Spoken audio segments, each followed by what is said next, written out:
Hello, everyone. Thank you for coming and listening to our panel. I know right after lunch, if you feel sleepy and you want to take a nap, it's perfectly fine. We'll join you on stage as well.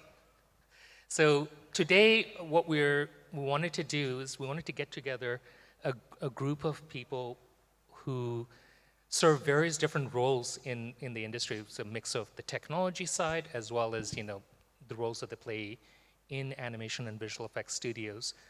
And we have Vik over here from the hardware side of things, to Shajy, who actually takes the hardware and deploys it in data centers at Technicolor. And then we have Anoop, who understands sort of the workflows and the pipelines and things. So we figure between all of us to actually have that cross-section of that experiences, we can try and address a few topics, but also we really want to try and make this as interactive as possible. So if you have questions, would love you to just raise your hand, ask them, and we want to make this as informative to what you guys are looking for. Okay, so we've just done introductions over here. So one thing I wanted to also mention is that we had one more presenter who is supposed to be here. His name is James Knight. James Knight is sort of the global head of media and entertainment for AMD on the CPU side of things. And unfortunately, he had things to do back in Los Angeles. He couldn't be here. So I know we just did introductions. He did send a little video that I want to play for you guys. And what this video is really a representative of what we're going to talk about. It's about how when technology companies like Supermicro and AMD collaborate with studios and really understand and kind of work together to address problems, and how technology can play a role to help solve those problems here. So this is just a three-minute little video that Lucasfilm helped put together. So if we could start playing that video, and we can then go off a conversation from there.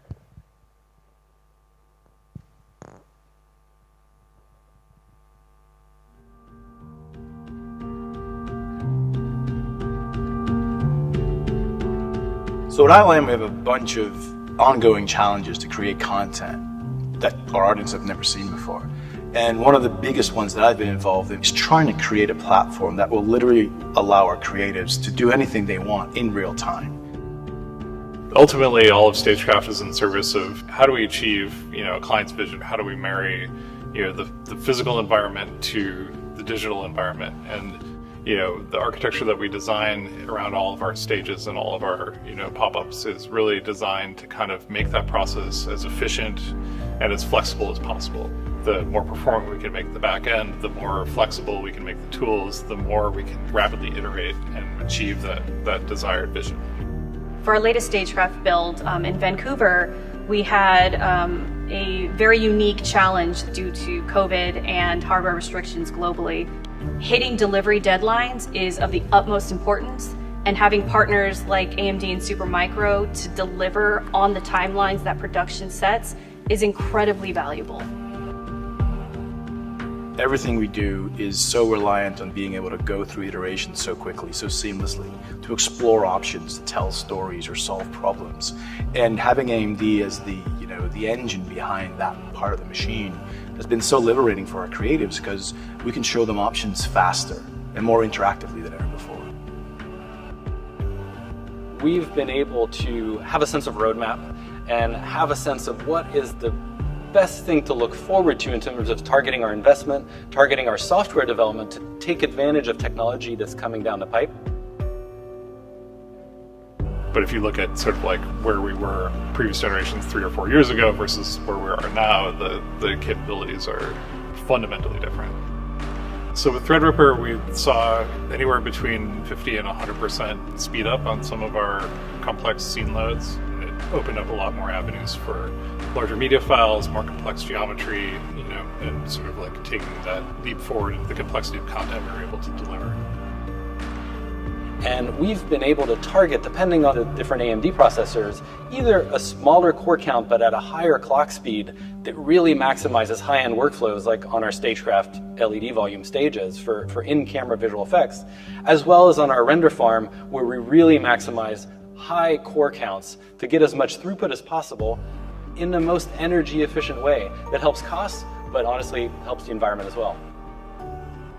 They understand what our challenges are, and they're coming up with solutions that can meet us halfway and say, hey, if this is a challenge you have today, here's something we might have tomorrow.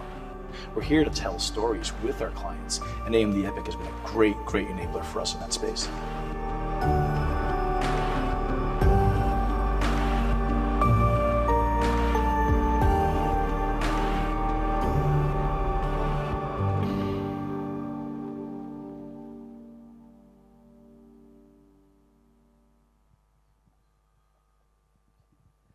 Great.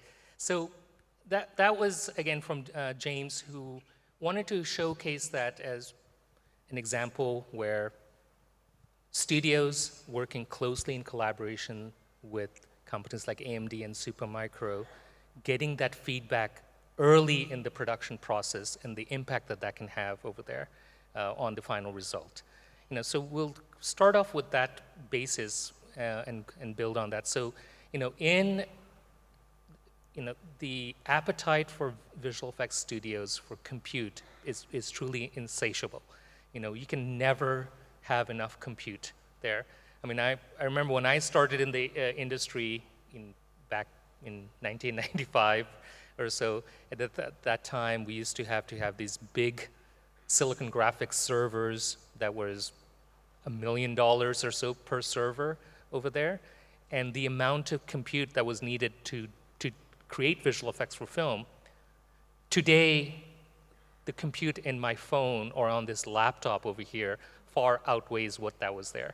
But even today, the compute that we have is nowhere enough to satisfy the needs of creatives over there. So let's start with that, and maybe Vik, I'll sort of hand this over to you. And the question here is,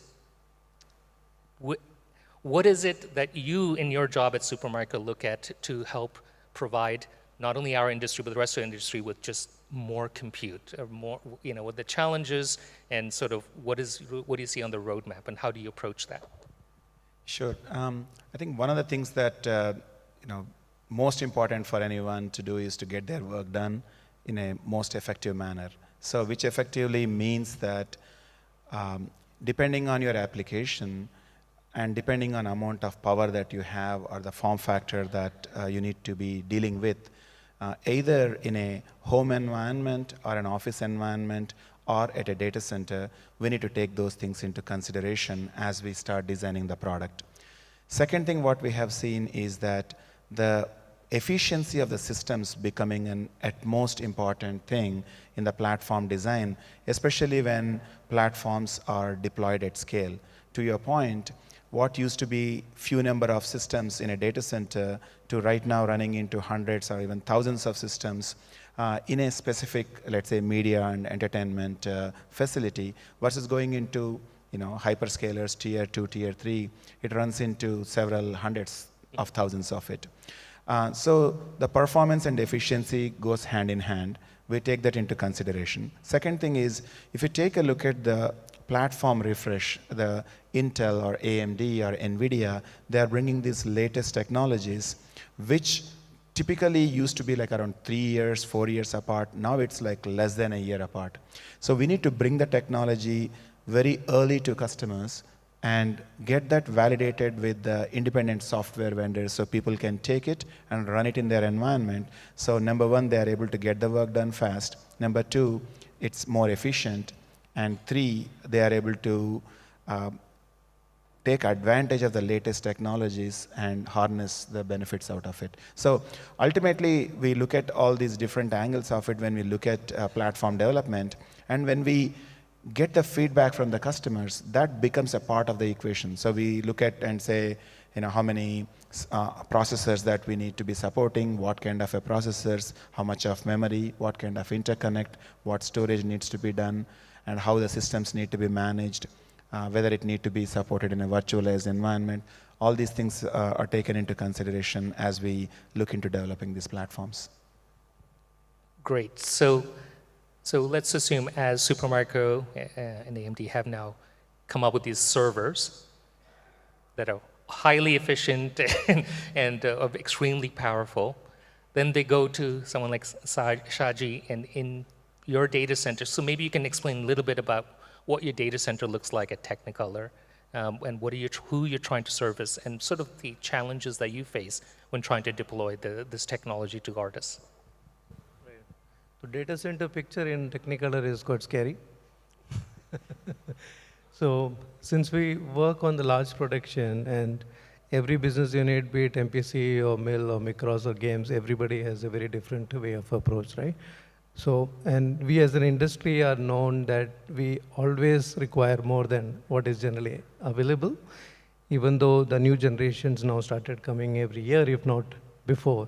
And a lot of things which is actually put on that die is completely increasing. The size is decreasing, but the number of cores, the number of threads, the cache you can put in, even a lot of security services are actually running inside the chip. So the demand is definitely very, very, very high, right?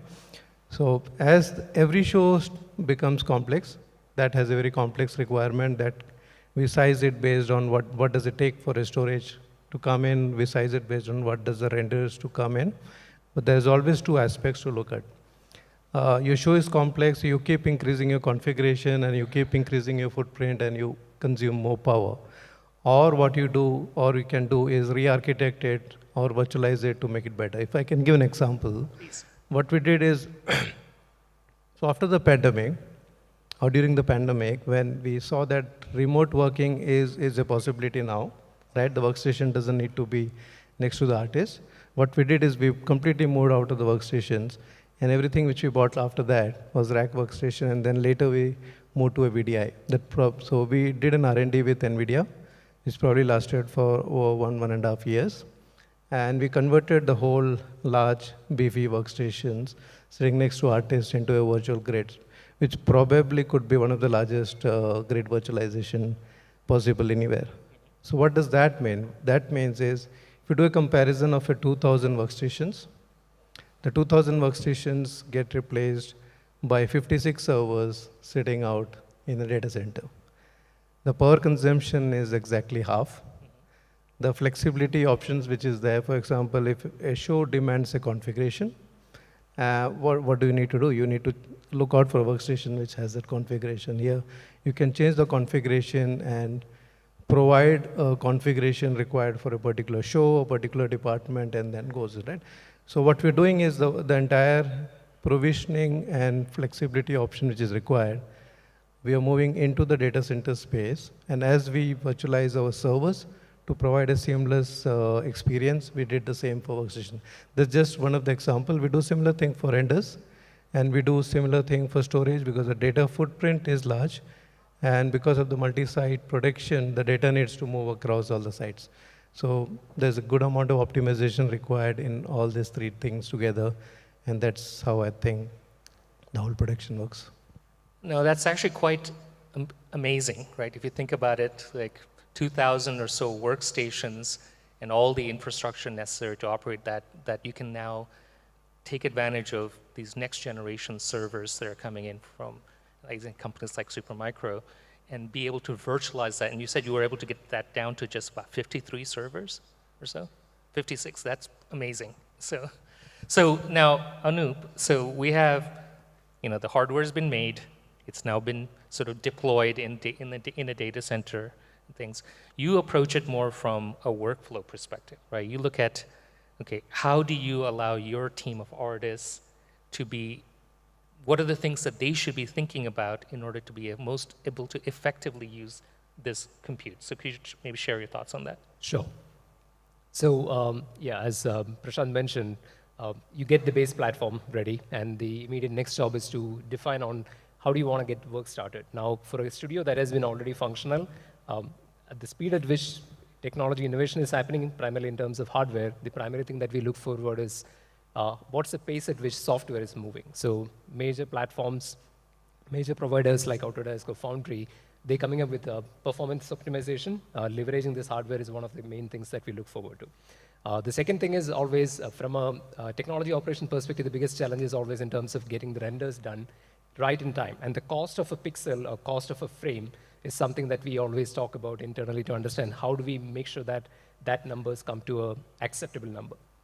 And there are times when we get greedy, and there are times when we want to make sure that, hey, artists are always greedy, so yeah. not at times. So there is always this trade-off of understanding what is exactly the quality that we can push, but at the same time, staying within the limits of what is the acceptable number of hours we can give towards getting that perfection. So one of the key areas that we look at is from a workflow optimization perspective, how are you approaching your shots, right? And what is the various ways in which you could optimize your scene? How are the ways in which we could make sure that work is available at the right artists or the right teams at the right amount of time? So the whole inventory management in terms of making sure that, especially talking about the multi-site scenarios, how do you leverage the various subsystems like transfers, compute, storage, all of that in the right optimal way for a given location to make sure that you are leveraging all of the compute that is available at a given site in the optimal capacity possible. So that's one area from a management or rather strategy perspective. But the second thing comes down to sitting down with the creatives and supervisors, understanding like what's the best way to approach a given style of work, right? And what is our past history having done similar work, and where did we fail? Where are there room for optimization? So it gets down to technical workflow challenges that we might come across, A.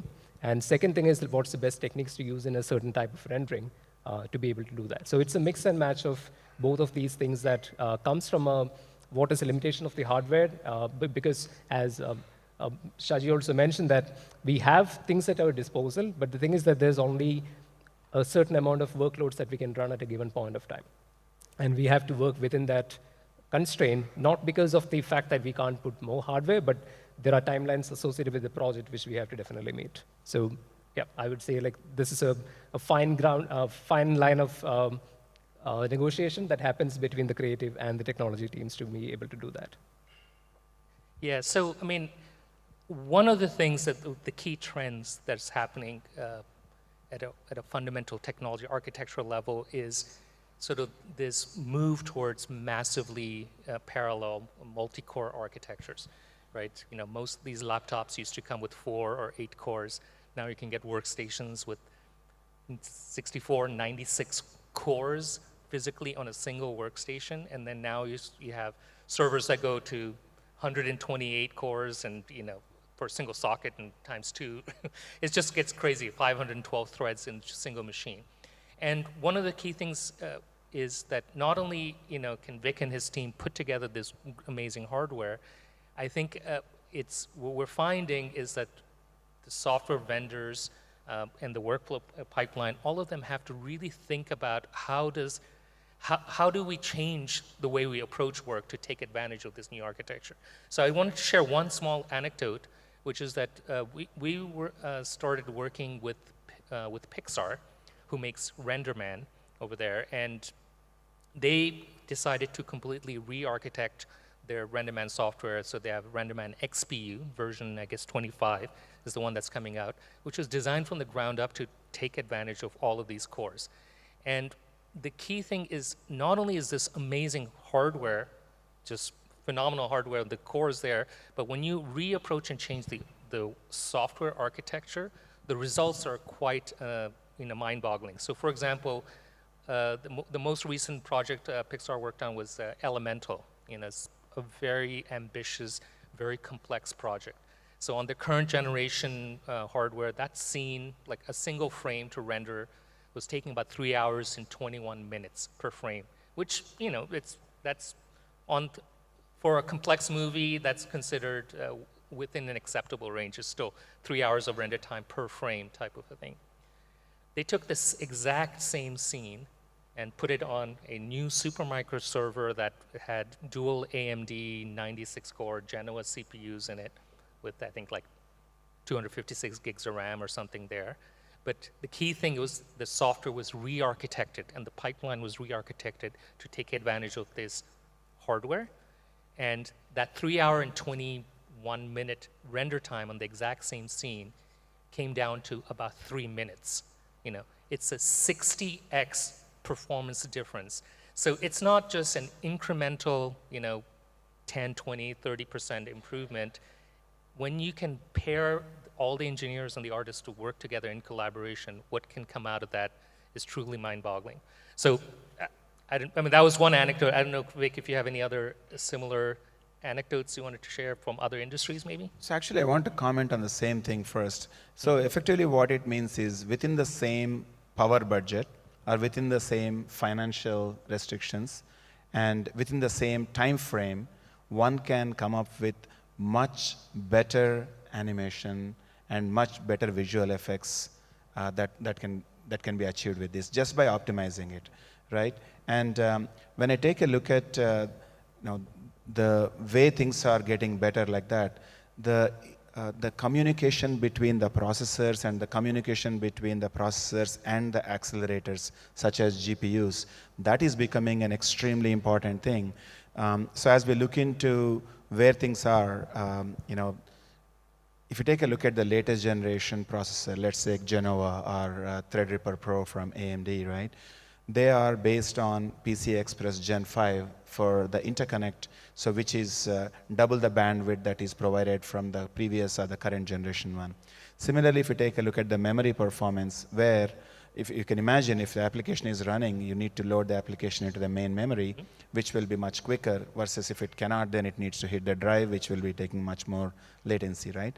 So effectively, the DDR5 memory, is again giving another 33% better performance compared to the previous generation. So when I take a look at these two things, this is the reason why customers are adopting the latest, mainly because people have fixed budget in the rack, and they're taking it and they're deploying it. And given the fact that, in this case, Genoa, they are using 96, but they could go to 128 cores using Bergamo, right? So the number of cores is increasing, but at the same time, the applications, some of them are single-threaded, some of them are multi-threaded. Depending on the application, they can choose what kind of a processor they can choose from. They have at their disposal. Same as the case with if the application has a NUMA penalty or whatnot, they can go with single socket or a dual socket.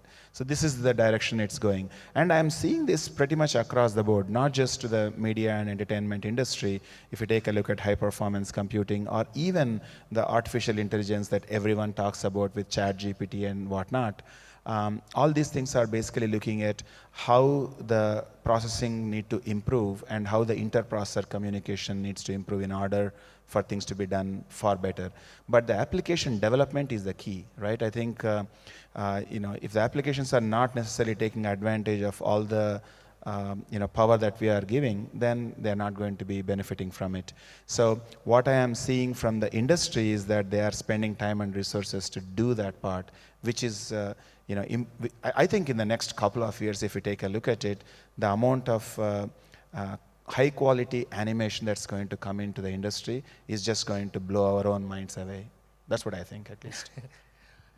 There's no technology panel that will be complete without talking about AI and the impact of that. So we will get to that topic. We want to make sure we have a few minutes for that. But Shajy, I wanted to ask you a little bit of, now, we talked about you building and leveraging this compute in your own data center, but there are some severe constraints around power, and there's a whole discussion about sustainability and making sure that you can be economically conscious as well as, see what's good for the environment. So one solution around that you've already addressed is virtualization. The other is to also start leveraging compute in a public cloud or in the private cloud and other areas to be able to give your artist that burst compute capability when they need it. So can you talk a little bit about how you've integrated some of the various cloud services into Technicolor? Right. So for us, we always had a private cloud setup before. Since we were doing a multi-site production, we always have that, right? And then when we had to move to cloud, which majorly we use for the search requirement for rendering, right? Then obviously we have to port a lot of our application to a native app, which help to get to the cloud, right? But we also had to address two things. One is how do we seamlessly expand or seamlessly scale from an on-prem to the cloud. And the security architecture again was different. And as you know, security, there's no standard architecture. Each client would probably require a different standard architecture. What we did is, as we designed our on-prem cloud platform, we scaled it to support to the cloud. So we built a platform together, which we call Clear Sky. And then we worked with all the 3 large cloud providers, got that integrated with each of them. We definitely had to do a lot of, and we don't transfer data on the cloud. So we just network it, and all the data, microservice layer, licenses, database, everything resides here.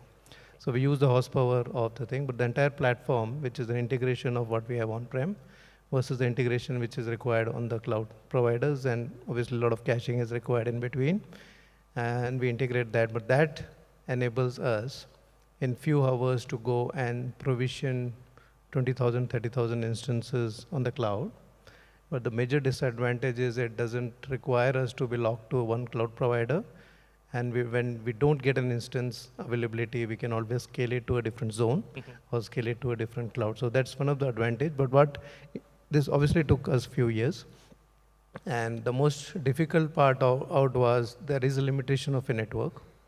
There's always a limitation of how much of data or pixel you can transfer in a time. And there's always a limitation of what instance is available with what cloud provider in your nearest zone, right? So what we made sure is, instead of using, as the shows become complex, instead of using a very high config instance on the cloud, how can we optimize or work on our workloads so it can work on a commodity instances available with any of the cloud provider? I think that was a key.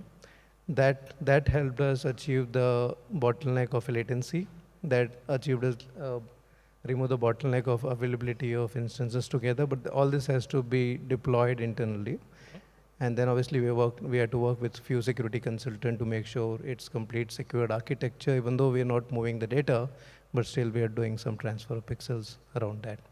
So that enabled, yeah.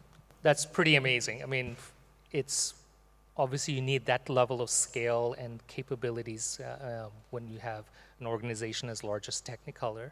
Now, for a lot of the members in the audience, you know, we see essentially an example of probably one of the most sophisticated deployments of cloud in a media and entertainment use case with Technicolor. But I also want to encourage and let the artists know that even if you're a team of just 3 or 5 artists working together, you can leverage a lot of that same technology and the same infrastructure of being able to burst for rendering when you hit that bottleneck, to be able to leverage to a public cloud or a private cloud. And there are solutions out there, including from my company. So if you're interested, come talk to us. We'll be happy to explain how it is becoming a lot easier for individual small teams of artists to have access to phenomenal compute that was before only the realm of large-scale, companies. Do you want to? No, yeah, I agree. I think one of the things that I was thinking is when Shajy mentioned about during the COVID timeframe, when the individual workstations are being converted into remote workstations. I was just thinking, what we have done similar to that. I was working with, another company in a media and entertainment industry, one of the few famous ones. And what they have done so far was they either use a 16-core or a 32-core processor, and on that they are going to put 1 GPU. That is typically a workstation that they give it to a developer. And when they are using these systems, one of the biggest disadvantages is if the user turns off the, done for the day, the system is sitting idle and it's not doing anything. Whereas, especially when companies are working in multi-geos and whatnot, and the systems could be used for either more than one workload or from more than one geo they are able to operate. That one advantage that they got. The second thing what they have done is they wanted us to say, how about you give us a system that actually multiplies this form factor. At that time, this was like 3 years ago, the maximum number of cores was available 64 cores per processor. So then we said like, okay, in a 2U system, I'm going to give a dual socket with 4 GPUs. So 64 core times 228 divided by 432 cores, and each one having its own GPU. So they were able to pack in a 2U form factor these 4 GPU systems, and they could really, really run it more efficiently. Fast forwarding, now with Bergamo coming to 128 cores, in a 4U platform, we do support 8 GPUs. So one can actually take a single system and support 8 individual users. And at the same time, if or virtualize the GPU, and you can get many more users. Many more, absolutely, absolutely. Yeah. So that's another cool thing is now virtualization is actually our friend, right? Because now depending on the use, a single system can be used as a beefy system to take on a larger workload, or depending on how many users and what kind of capacity that we need to give, we are able to do that. So I'm quite happy that industry is like adopting it, especially people who want to optimize and take it to the next level. So these kind of systems that will be made. I think the timing is also very important, and the amount of innovation you would have probably seen in these 3 years has not happened in a decade. This concept I've been speaking with NVIDIA by naming them for almost 10 years, right? And the amount of maturity which has come in the graphic virtualization, the PCOIP, for example, was never a concept. It used to take 40 Mbps to do a PCOIP from an appliance base, which takes 2 Mbps now. So all this innovation, probably we've seen a big thing happening in the last 3 years. Now, I want to make sure we spend a few minutes to also talk about the big, I guess, elephant in the room, which is essentially AI and machine learning and the impact that that has on our industry. And I know that anytime I go talk to people, especially artists out there, there's always a big concern. Sometimes it's fear. Is this going to replace me? Or am I going to lose my job? What does this do to that? And my personal philosophy is very much that, again, this is just another tool. It's a tool that if you can become an expert at it, you can really leverage it to help have you come out with imagery or tell stories that you've never been able to do before. So Anoop, I know you've been playing around with some of these before. So just for the general audience there, what's first of all, your philosophy on it, but around that, but also what's a good starting point? How would, say, a student or someone take a look at some of these AI technologies, this broad-based thing, and where should they get started, and how can they give themselves a competitive advantage with that? Got it. Yeah, so Prashant, as you rightly said, the first question everyone talks about is that AI is super cool, like, look what I did. But the immediate next question they ask is like, am I going to retain my job because it's already doing what I just did right now? And I think there's no definite answer. It's a yes and a no. But the question about like the no aspects of it is what we should focus on, is what I believe. Because throughout the history of technology, like there has been tools that came along, be it hardware or software, and it has only made our life better. And I feel that the analogy I often use is when someone invented the spreadsheet. Everyone thought that all the accountants in the world would lose their jobs, right? But Excel coming out has actually increased the amount of accountants out there by order of magnitude. Exactly. So coming to that aspect of it, like be it any creative process, we have always encountered that there are certain portions of the creative process which becomes repetitive or rather redundant over a period of time. Even if you're an artist, you don't want to do that process because it just gets in your way. Now, I would like to see those areas being automated where you don't have to keep doing that just to get to your final creative output. And if you were to look at every other workflow that has stayed the same, I've been talking to a lot of concept artists who have openly adapted and have taken this as a part of their workflow. So a regular scenario where they would go hunting on 10 different variations of an image in the web and then try to organize them and then start their brainstorming, which normally takes a couple of hours. Right now, they get to start in just 4 to 5 minutes, and they have certain variations, and that lets you think about, okay, this is the direction I want to take my work, right? And that, I feel, is a very empowering process altogether, right? Now, coming to the tools itself, there is a lot of I would say there's an overload of tools out there which are there. Just in 2023 itself, there were too many things that came out. And the general suggestion to anyone who is starting out new will be, there will always be the fear of missing out, the FOMO around whether, am I missing out on a lot of these things? Like, there are too many of them. I'll probably start it next year. The second scenario that I've seen is people talking about like, oh, those require extremely powerful GPUs. I have my laptop only. Like, I don't think I can start yet because that NVIDIA's latest generation card is not on my desk yet. And I think these are kind of like just blockers that your mind creates about where you can get started. There are too many open source tools out there. So say, for example, if you use ChatGPT, which is a SaaS offering, like software as a service offering, you have the same thing that you can download from other providers. For example, Llama GPT from Facebook, or like there are websites which host a lot of these language models or any third-party solutions which are out there, which you can download to your own laptops, run it and understand, okay, what does it do for me? And what portion of my workflow can benefit from this? So I would look at this more as something that would augment your workflow rather than looking at it as a threat. Yeah, and I think the key takeaway for me was that this is such rapidly developing technology that the best advice I can give to anyone out there in the audience who's interested in this is not just watching videos and reading stuff. Actually start using the tools.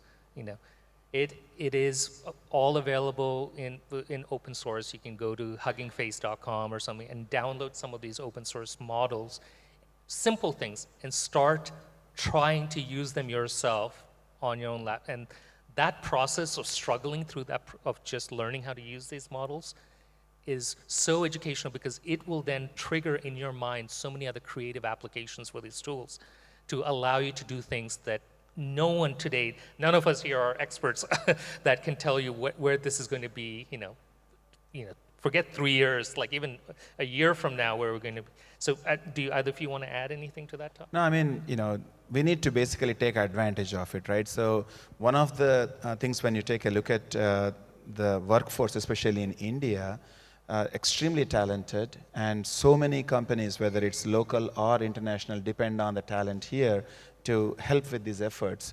And there is no reason why we cannot be adopting AI and get that leg up over the competition. Because ultimately, the more you use and better you get it, and people can take, can benefit from it. Yeah, I mean, it is a very scary time in the industry right now, especially if you're an individual artist just getting started over there. The whole industry is going to be going through, I think, a massive amount of disruption at a scale that we've never seen before, in technological disruption that's going to impact so many different things. So yes, it can be scary, but at the same time, when there is this level of disruption, I think that there's also a tremendous opportunities that arise.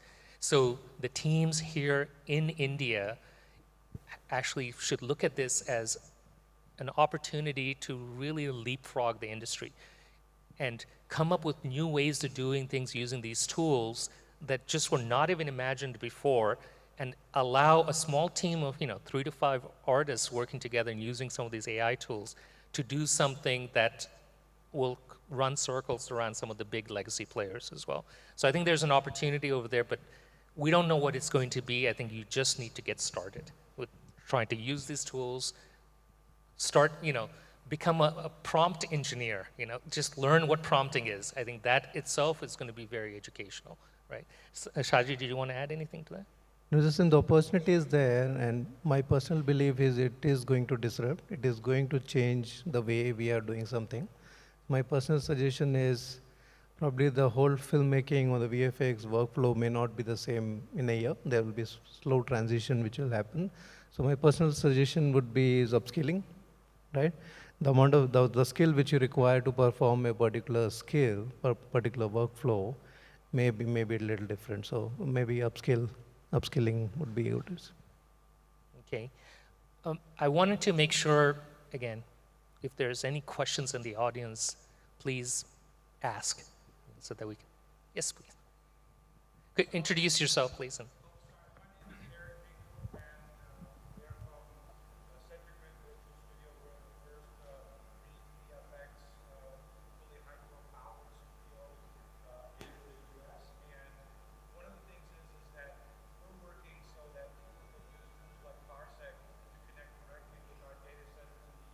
Mm-hmm.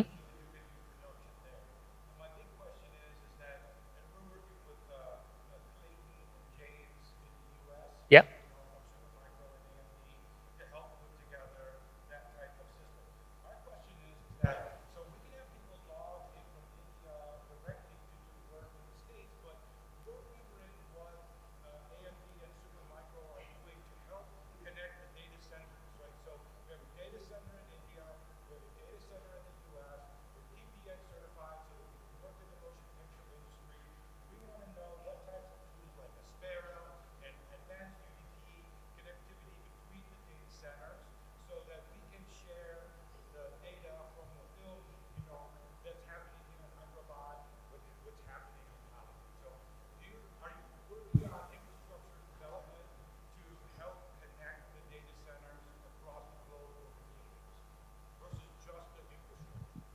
So two things. I think probably I'll take the first piece of it, and second, you can probably explain and how you do in this kind of an environment.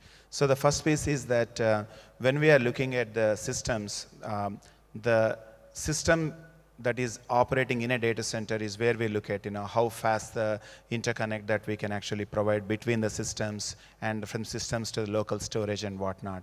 But once you go outside of the data center, it becomes an element of how the data centers are connected, which belongs to the data center operators, right? Whether they are using what kind of fiber, whether it's a dedicated connection or a public network and whatnot. So I think the better answer for that would be probably Shajy, because they run data centers in multiple parts of the world and they have collaborative environment set up, so probably he can better answer that. The two locations you chose, the biggest problem is the latency. Yeah? We're talking about latency between 220 milliseconds to 320 milliseconds, right? So we know the challenge. The challenge is latency, challenge is network, challenge is data transfer. And there are solutions where it can make it easy. Can it make it seamless as something which is sitting next?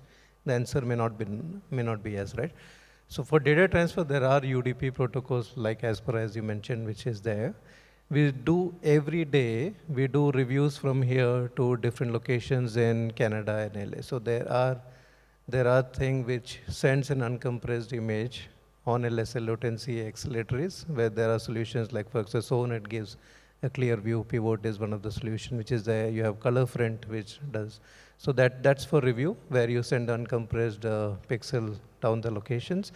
And coming back to a data center point, so if you see the large data center providers like Equinix, for example, one of the large strategy, including the hyperscalers, are connecting the fabric across all the locations.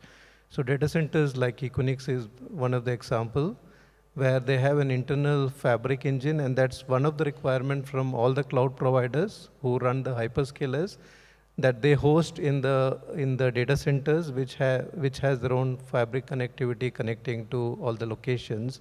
And they also run something called, like Google, for example, runs something called a Google Sync, where if you're hosted in one location out here, and if you're hosted in other location there, they have a service which actually transfer across the location with a different SLAs. Yeah, so one thing, again, to bring it back to the small teams or individual artists working across continents, how to make that work. So the issue with high latency, even for data transfer, is that TCP protocol is very bad when it comes to to this latency issues. So yeah, there are UDP-based protocols that you can use, but I would suggest you take a look. There's several open source tools that work amazingly well. One open source tool that works really well is something called SyncThing. It's SYNCTHING. And what that does is it uses the QUIC protocol, which is what all the Chrome browsers and all these use, to get around sort of some of the latency issues with TCP. And you can set it up to have individual workstations or multiple data centers, your office and another data center, and set it up to synchronize files. So it's almost like a peer-to-peer BitTorrent sort of a framework that allows you to keep data across multiple locations all in sync and get around sort of the TCP latency issue. So it's all open source, it's free to use, you can download it, install it on your individual workstation or within a data center, and it's all encrypted as well. So QUIC protocol by definition encrypts all the traffic, so you get security kind of built into it. So for people just starting out and want a simple solution, I would recommend you take a look at SyncThing as one option. Any other questions from the audience?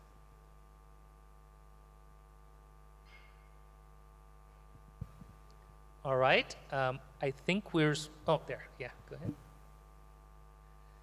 You can speak up, introduce yourself. And do we have another mic that we can give, or? Okay.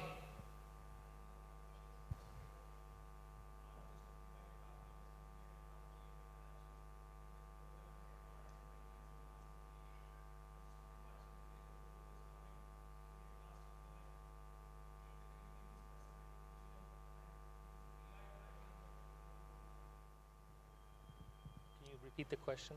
I'm still trying to hear. I could not. Yeah, yeah. Could do that. Thank you so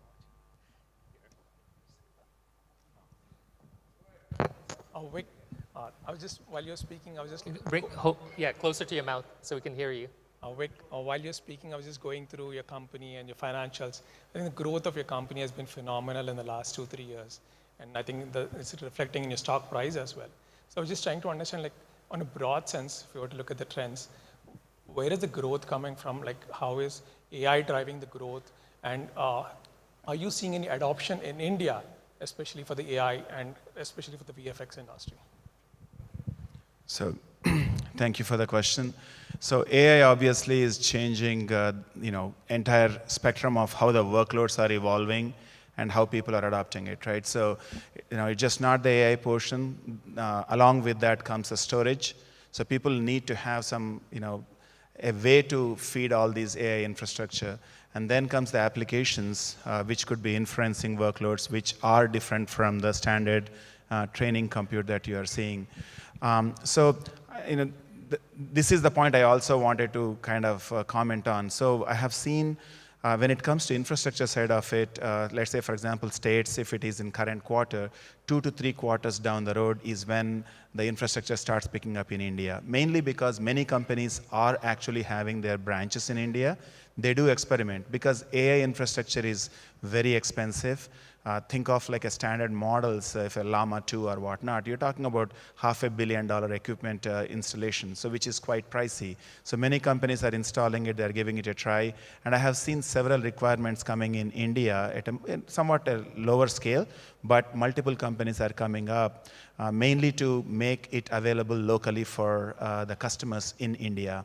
Right? I think the way I see it is in the upcoming few months, you will see the uptick of adoption of AI in India quite a bit more, and that is going to propel the growth quite a bit. So this is what I am thinking. Great. Yes, one more, last question.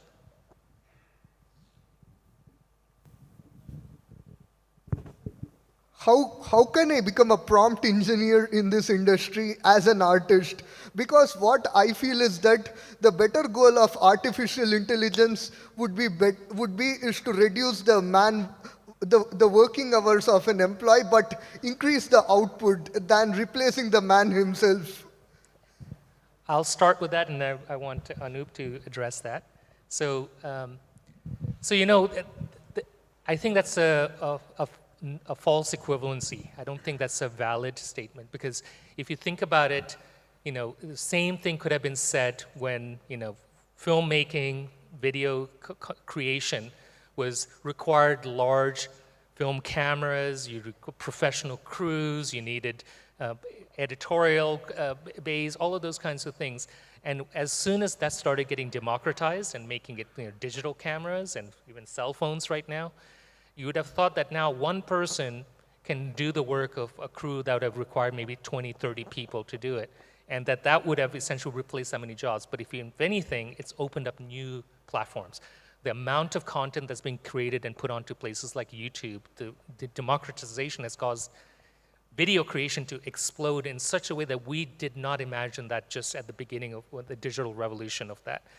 I think there's going to be a very similar sort of process that we're going to see in evolution with the introduction of AI into workflows. So the question, the part of the question was, how do you start becoming, say, a prompt engineer to be? Yeah, so in our industry, the prompt engineer role kind of shuffles around multiple paradigms, I would say. To give you an example, like let's say, I'm talking about indie artists to start with. So there are cases where like you are a concept artist, but you're not trained in the modeling application or on a texturing application, right? Or let's take the scenario where you can build assets, but you can't tell a story by animating it. Now, most of these scenarios, what you would do is that you would approach the problem with let's take the example of concept artists here. You would start with what your message is that you're trying to tell through your story. That's what your primary idea is, right? Now, coming to prompt engineering itself, that's specifically like you have to first start using it. Again, giving the example which Prashant told earlier, you have to start using the tool to understand the nuances of what are the prompts that works best for you. And if you have used any applications like Stability, like say Stable Diffusion or Midjourney over the last 2 years, you would have noticed that these are not one-stop solutions that you type something in and it comes back, right? Your inputs, other users' inputs, and the results that people validated as good or bad has an impact on how accurate things get over time, right? So I would say like there is no secret sauce to becoming a prompt engineer, but you have to first understand what exactly are the prompts which various applications look for, right? And that would be the starting point, I would say. Yeah, just do it. Just start using it. Just start using it and you will learn. It's amazing. I mean, I see so much creativity out there. You start using it and what you'll be able to come up with just in a few weeks of using it is pretty amazing. So don't delay. I encourage everyone to dive deep into this. Now, we're out of time. This is a topic that we can continue discussing for another hour or two. And you're lucky because we do have another session tomorrow afternoon at 4 p.m. where we're going to talk again about other impacts of technology in our workflows. You know, we haven't talked about real-time game engines and the impact of that, you know, to our industry. There's so many other big topics that we want to cover. So as part of the ASIFA India Day tomorrow at 4 p.m., we'll have another panel that I'll also help facilitate to continue the discussion around technology. So thank you all for your time over here. Thank you in the audience. And if you have any other further questions, please feel free to come and approach us as we're walking around and just talk to us. We'll be happy to do that. All right. Thank you, guys.